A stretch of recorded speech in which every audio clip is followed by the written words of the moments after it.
تبارك الذي بيده الملك وهو على كل شيء قدير الذي خلق الموت والحياة ليبلوكم أيكم أحسن عملا وهو العزيز الغفور الذي خلق 7 سماوات طباقا ما ترى في خلق الرحمن من تفاوت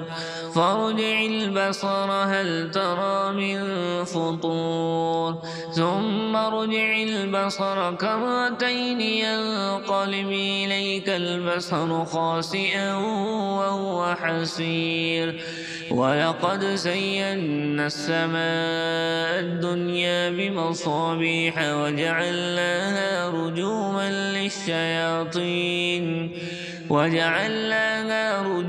للشياطين وأعتدنا لهم عذاب السعير وللذين كفروا بربهم عذاب جهنم وبئس المصير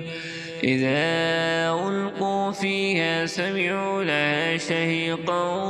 وهي تفور تكاد تميز من الغيظ كلما ألقي فيها فوج سألهم خزنتها ألم يأتكم نذير قالوا بلى قد جاءنا نذير فكذبنا وقلنا ما نزل الله من شيء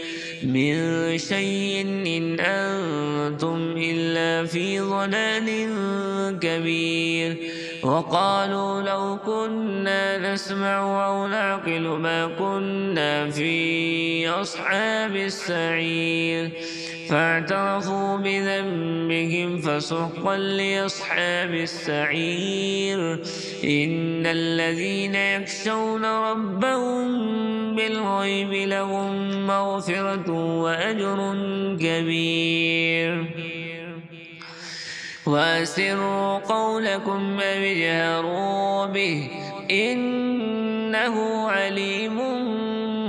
بذات الصدور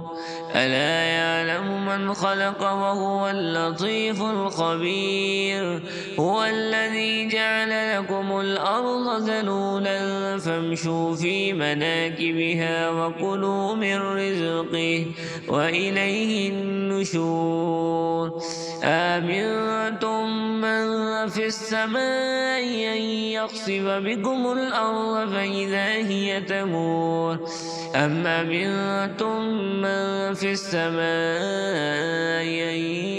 يرسل عليكم حاصبا فستعلمون كيف نذير ولقد كذب الذين من قبلهم فكيف كان نكير أولم يروا إلى الطير فوقهم صافات ويقبض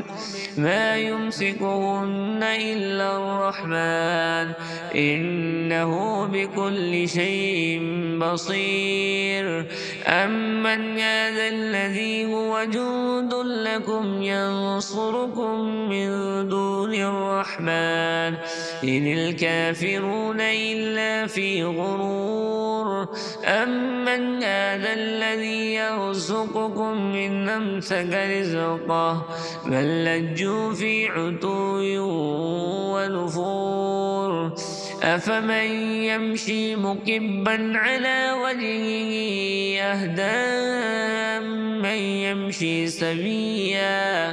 أهدى من يمشي سويا على صراط مستقيم قل هو الذي أنشأكم وجعل لكم السمع والأبصار والأفئدة قليلا ما تشكرون قل هو الذي ذرأكم في الأرض وإليه تحشرون ويقولون متى هذا الوعد إن كنتم صادقين قل إنما العلم عند الله وإنما أنا نذير مبين فلما رأوه زلفة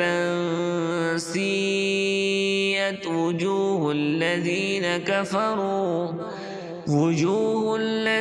كفروا وقيل هذا الذي كنتم به تدعون قل أرأيتم إن أهلكني الله ومن معي أو رحمنا فمن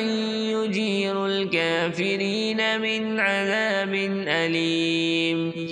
قل هو الرحمن آمنا به وعليه توكلنا فستعلمون من هو في ضلال مبين قل أرأيتم إن أصبح ماؤكم غورا فمن يأتيكم بماء معين